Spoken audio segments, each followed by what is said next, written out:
Sa PBA naman, nabagsakan ng 100,000 peso fine si Magnolia star Calvin Abueva pagkatapos itaunt si SMB coach or head coach George Gallant.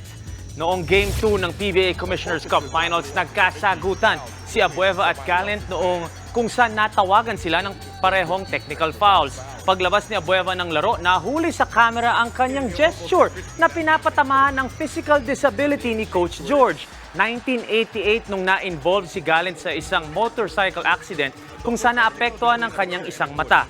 Ayon sa rules ng liga, any person who offends the dignity of any person on account of physical disability shall be subject to a fine not lower than 100,000 pesos. Ayon naman kay The Beast, humingi na daw siya ng pasensya kay Gallant at nagkaayos na daw sila.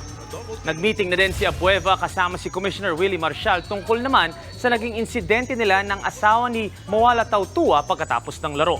Binigyan ni Com Willie si Abueva at Tautua ng oras para makapag-usap at magkaintindihan at dito daw na-settle ng dalawa ang issue.